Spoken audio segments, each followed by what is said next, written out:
Queridos irmãos, queridas irmãs, boa noite a todos.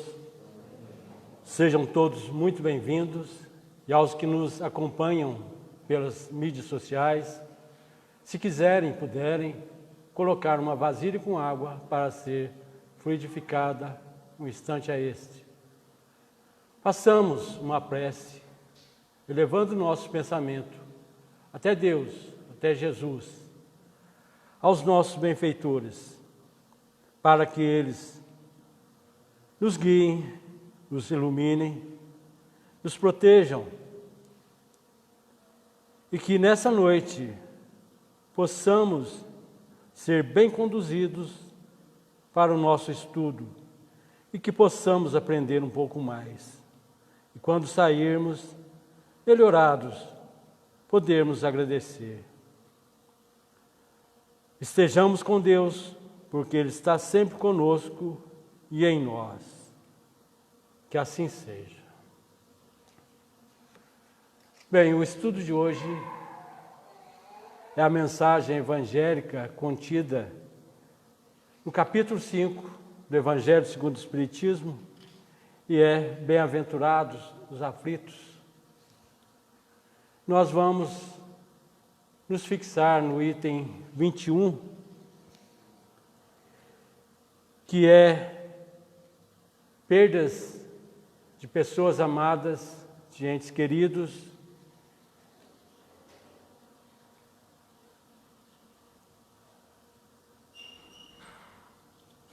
Disse Jesus: bem-aventurados os aflitos, porque serão consolados.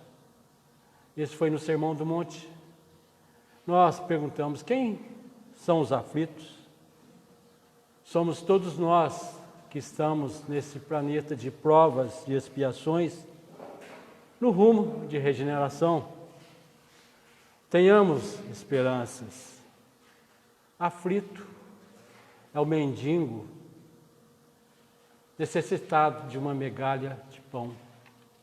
Aflito é o mega investidor desesperado em não perder os milhões que tem, em querer saber onde aplicar. No item 21, além de perdas de pessoas amadas, também tem mortes prematuras. E é nele que nós, nesse tema que nós vamos nos fixar. O Espírito Sansão diz, lá no Evangelho segundo o Espiritismo, quando a morte tira das suas famílias os mais velhos, os mais jovens antes dos velhos, costumam dizer: Deus não é justo, sacrifica um que está forte e tem grande futuro, e conserva os que já viveram muitos anos cheios de decepções. Leva os que são úteis e deixa os imprestáveis.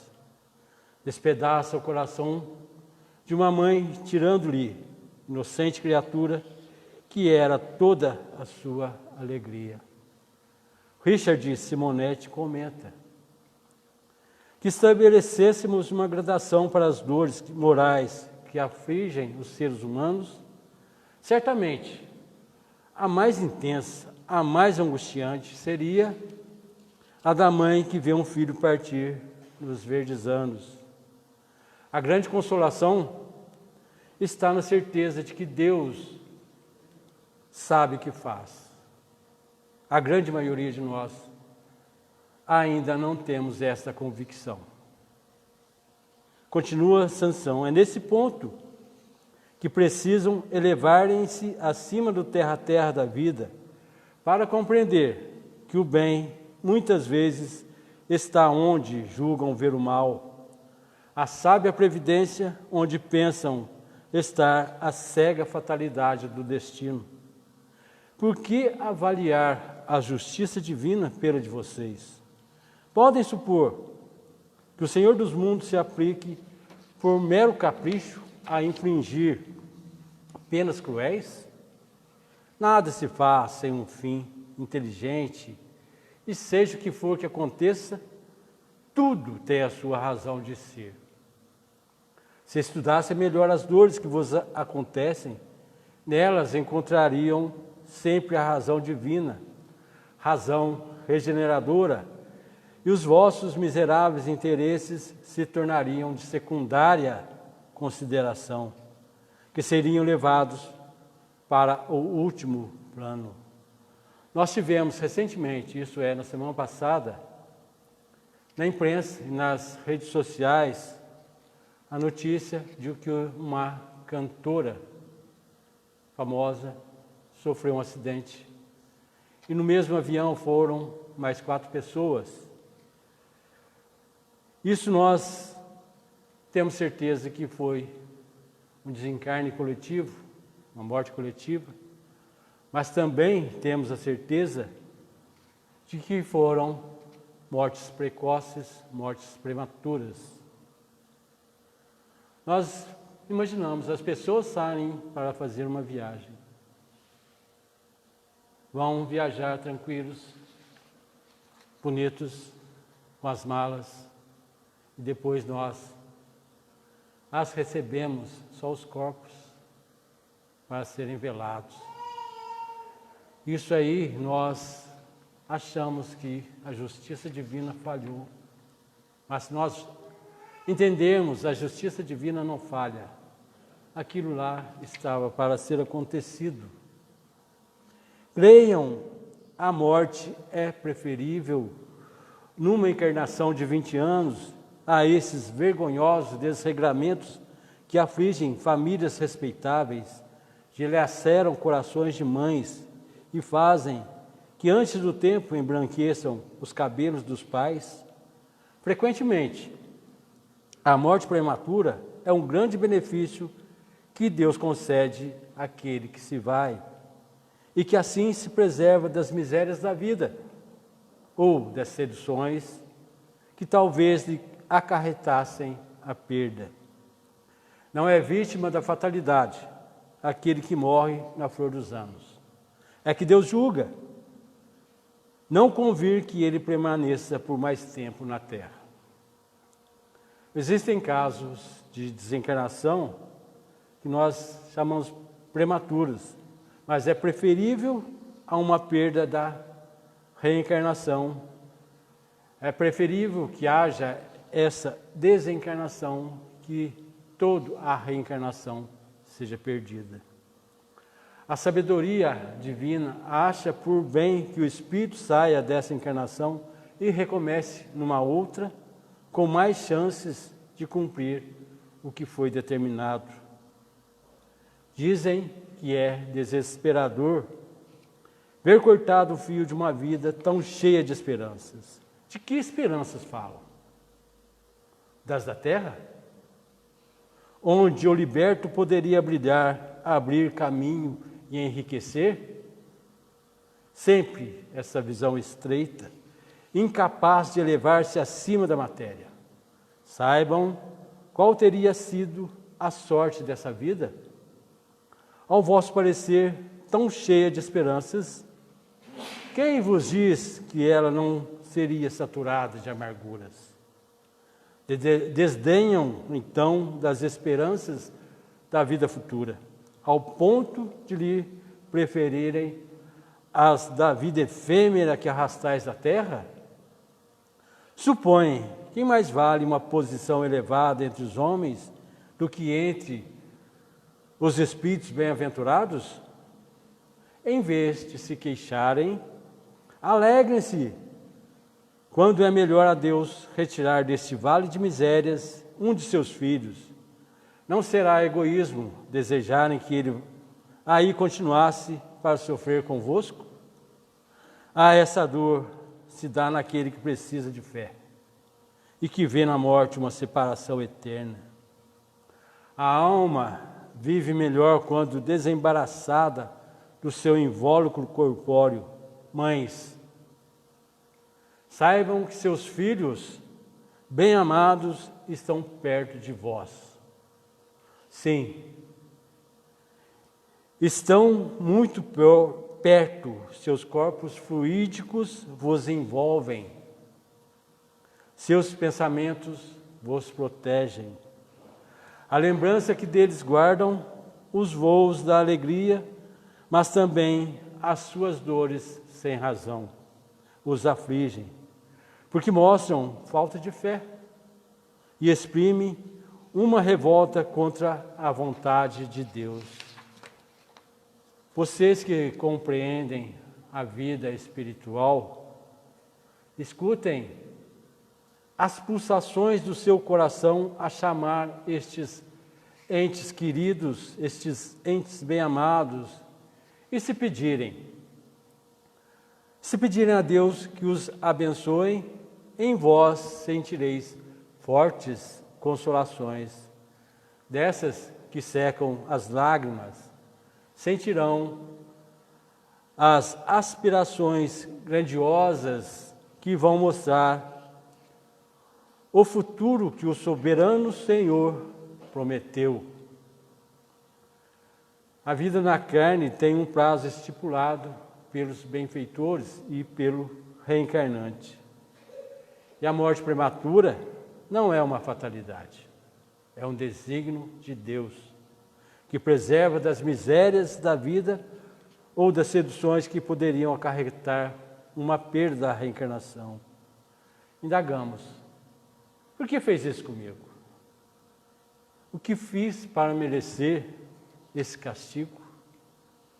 Essas perguntas não são saudáveis. Podem levar ao desespero e à revolta. Aumentam as mágoas e nada consolam. A vida torna-se um fardo insuportável quando nos debatemos contra o que não temos como modificar. Quando a fé vai embora, a dor se instala com mais violência. É importante ter a certeza que Deus existe, que seus desígnios são sábios e justos, que seu olhar está sobre nós, que Ele trabalha sempre pelo nosso bem, mesmo quando males aconteçam. Nem sempre será o bastante, principalmente se acontecer uma morte prematura de um ente querido conosco. Só a doutrina espírita pode dar uma visão clara e objetiva da realidade. Pode consolar de forma perfeita nesses momentos dolorosos, mostrando por que eles acontecem. Nós vemos muitos casos de aborto. Aborto é uma morte prematura. Mas por que acontece esses abortos espontâneos? Pode ser que o reencarnante tenha que passar por essa porta estreita, como foi dito na leitura inicial. Ou pode ser que os pais também tenham que passar por essa porta estreita, para o espírito reencarnante, para que ele dê mais valor à vida, para os pais, para que eles saibam dar também mais valor à existência e valor a esse ser que estava em formação. Existem alguns espíritos que reencarnam com a missão de despertar os encarnados para o compromisso que assumiram antes do reencarne. Então, cumprida essa missão, eles voltam para o plano espiritual e deixam os reencarnados cumprindo a missão a qual eles tinham planejado. Às vezes acontece que esses pais que perderam o filho em tenra idade tivessem prometido, antes de reencarnar, que poderiam e deveriam cuidar de crianças órfãos e tenham esquecido dessa promessa, desse planejamento. E aí vem aquela criança e desencarna em tenra idade para despertar nos pais esse compromisso que estava assumido e tinha sido esquecido. E o que acontece com o espírito na morte prematura? Normalmente é um retorno tranquilo. O que complica a readaptação na pátria espiritual é o apego ao corpo físico, o cultivo das ambições, dos vícios, das paixões. Alguns espíritos não aceitam o fato de deixarem o corpo físico na juventude. Esquecem-se de que tinham um projeto e, quando retornam ao plano maior, ficam decepcionados. Eles, lá no plano espiritual, decepcionados porque foram mais cedo para casa e ficam, devido às nossas angústias, eles presos ao corpo físico ainda. Num dos livros do Chico Xavier, que eu não me lembro qual, um dos pais que tinha perdido o filho cometeu a imprudência de ir dormir com o corpo do filho morto no cemitério. Passava noites no cemitério, até que o filho veio e deu uma mensagem para que o pai deixasse desse hábito, que ele não estava no cemitério. Ele vivia o espírito, e o que estava no cemitério era só o corpo. Nós temos também aquelas crianças que foram vítimas da brincadeira da baleia azul, que já dão testemunhos nas mesas mediúnicas, contando para nós o desespero que estão e o desespero que encontraram os pais. Quando esses pais depararam-se com os corpos deles pendurados no fio, estirado, com o veneno que ingeriram, ou uma outra tipo de morte qualquer. Qualquer questionamento, desespero, inconformação, são vibrações nocivas que ferem o ser que está entrando no mundo maior, causando nele aflições e desajustes. Na Terra, nós, quando perdemos a companhia de seres amados para a morte, sentimos-nos como se nosso coração fosse arrancado. Desejo de rever sorrisos que se foram, de escutar palavras que emudeceram. E muitas vezes, tudo o que nos resta no mundo íntimo é um rio de lágrimas. E aí, nós pegamos, fazemos um barquinho, navegamos nesse rio de lágrimas, indo de um cômodo para o outro, de um cômodo para o outro, e muitas vezes até o cemitério, visitando o túmulo, indagando. Por quê? Aí vem Emmanuel e nos alerta. Se passas por sombras de saudade e distância, se o vazio te atormenta o espírito, acerena-te e ora, como saibas e como possas, desejando a paz e a segurança dos entes inesquecíveis que te antecederam na vida maior. Lembra a criatura querida que não mais compartilha as experiências no plano físico. Não por pessoa que desapareceu para sempre, e sim a feição de criatura invisível, mas não ausente. Os que rumaram para outros caminhos também lutam e amam, sofrem e se renovam. Tenha as melhores lembranças que consigas e busca tranquilizá-los com o apoio da tua conformidade e do teu amor. Se te deixas vencer pela angústia, ao recordar-lhes a imagem, sempre que se vejam em sintonia mental contigo, vão ter que suportar angústia maior, de vez que possam carregar as próprias aflições aumentadas com as tuas. Compadece-te dos entes amados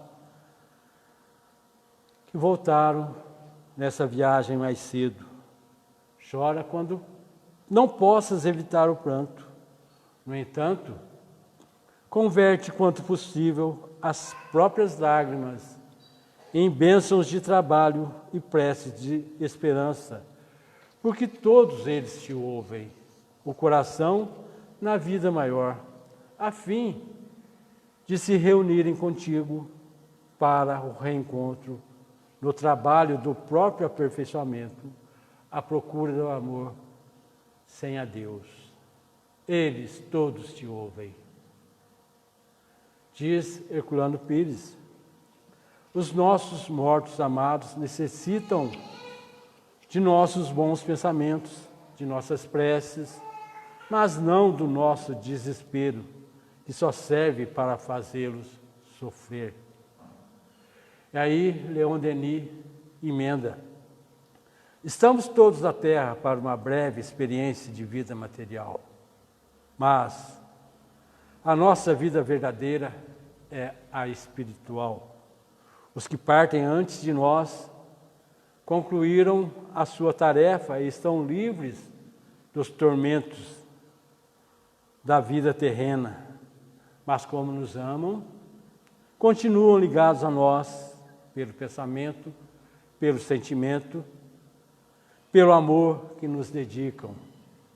Já não se trata mais de uma questão de crença, mas de uma certeza, milhões de vezes comprovada. Precisamos compreender isso para não os perturbarmos na vida espiritual com o desespero de nosso amor egoísta. Eles vivem e nos esperam para o reencontro. A morte não é mais que uma transformação necessária e uma renovação, pois nada acaba realmente. A morte é só aparente, somente muda a forma exterior. Princípio da vida, a alma fica em sua unidade permanente, indestrutível. Esta se acha além do túmulo, na plenitude de suas faculdades, com todas as aquisições que se enriqueceu durante as suas existências terrestres. Luzes, aspirações, virtudes e potências são os bens imperecíveis a que se refere o Evangelho, quando diz: os vermes e a ferrugem não os consumirão, nem os ladrões os roubarão. São as únicas riquezas que poderemos levar conosco e utilizar na vida futura. A morte prematura é um desígnio divino. E o Evangelho é o caminho aonde encontramos a preparação e o fortalecimento para suportá-la. O berço e o túmulo são as portas de entrada e saída da escola da vida física, na caminhada evolutiva rumo à felicidade definitiva do espírito imortal.